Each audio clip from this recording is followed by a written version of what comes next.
Tonight, the Prime Minister says St. Lucia is in the red zone when it comes to COVID-19, and whether a national shutdown happens depends on citizens.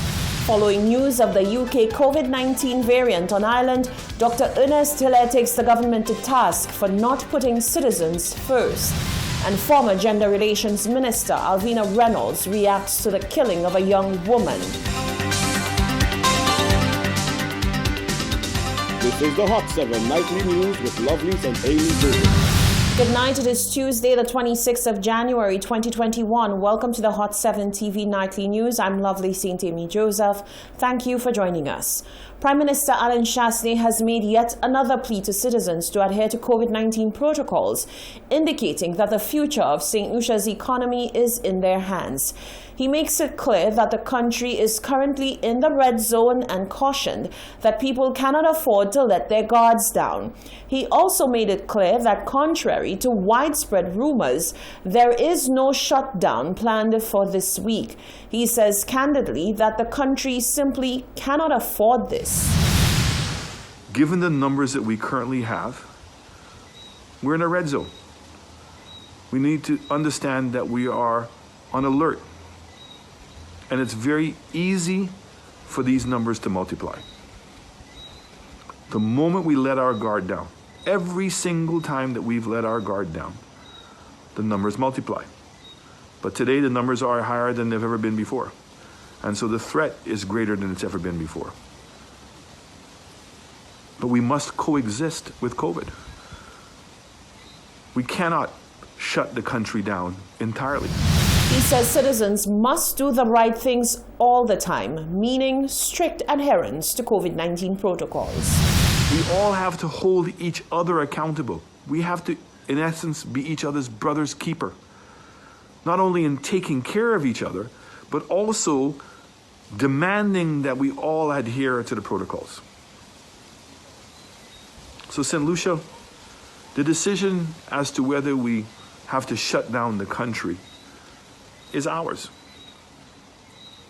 The decision as to whether we're going to defeat COVID is ours. We have to keep our economy open. We need to get our kids back to school. The Prime Minister's impassioned plea did not strike the right chord with many who took to social media to vent. They argued that they are tired of the rhetoric that citizens are the ones to blame for COVID-19 spread when they believe that the government has made missteps in its handling of the situation, from keeping borders open to high-risk countries to reopening schools against the advice of the St. Lucia Teachers Union. Recently, the Ministry of Health confirmed that St. Lucia did receive confirmation of the UK variant of COVID-19. The first deputy leader of the St. Lucia Labour Party, Dr. Ernest Hilaire, has reacted to this news. He says it was only a matter of time as the government has refused to close the country's borders. Dr. Hilaire says time and time again the administration makes decisions that call into question whether it really has the best interests of its citizens at heart. On Monday, the Ministry of Health and Wellness confirmed that St. Lucia has 5 cases of the SARS-CoV-2 British variant of the COVID-19 virus in St. Lucia. All 5 cases have since recovered from the virus. The St. Lucia Labour Party, however, is not impressed. The first deputy leader of the party, Dr. Ernest Hilaire, has given the current administration a failing grade when it comes to the management of the COVID-19 virus. Dr. Hilaire says the current spike in cases is not at all surprising. We have called on the government from last year to close the borders to the countries that have the highest spikes in COVID, and in particular with the recent emergence of variants in the virus. We have called on the government also to expand our testing program in St. Lucia. We are not doing enough testing. You look at some of the other countries' statistics, they're doing a way more testing than us relative to their population. We are not surprised by the spike. We've always said that contrary to what the government has been saying, the entry of corona is not through the back door. Dr. Hilaire has called on the government to put the people first and to take advice from stakeholders in the sectors most affected. We need to put humanity first. We need to put people first before our preoccupation with profits for some business places. We should not crash the economy. but we can manage it better. And the Central Labour Party has pointed out repeatedly ways in which we can do that. The government does not want to listen. It makes you believe that the government simply does not care about the people's health as their first priority. It's not their first priority.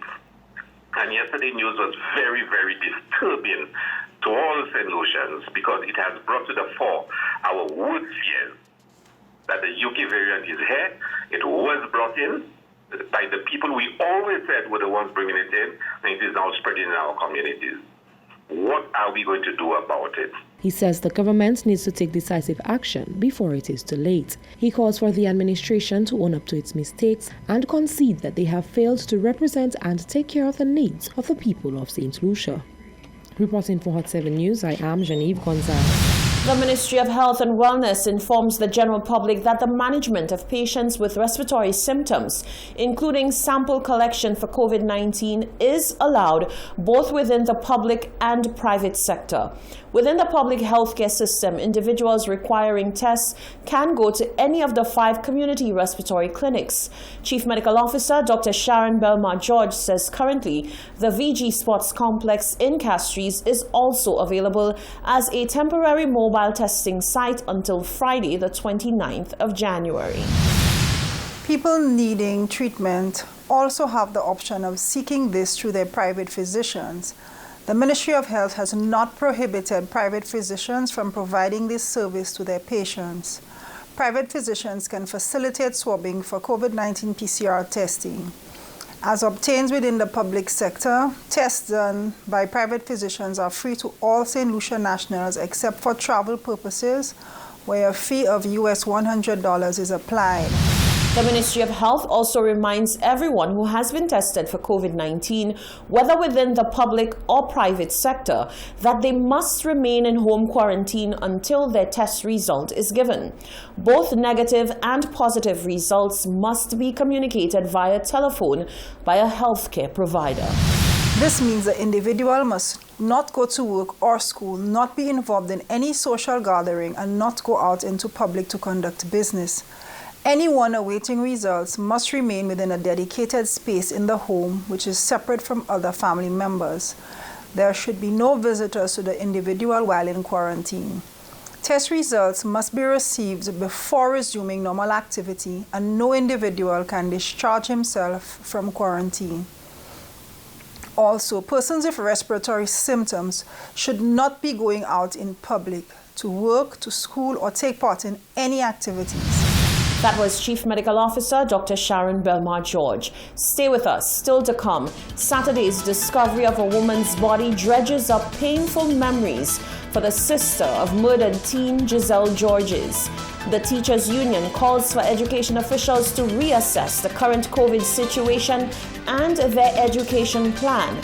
And the St. Lucia Crisis Center says there is still much to be done to eliminate gender-based violence against women.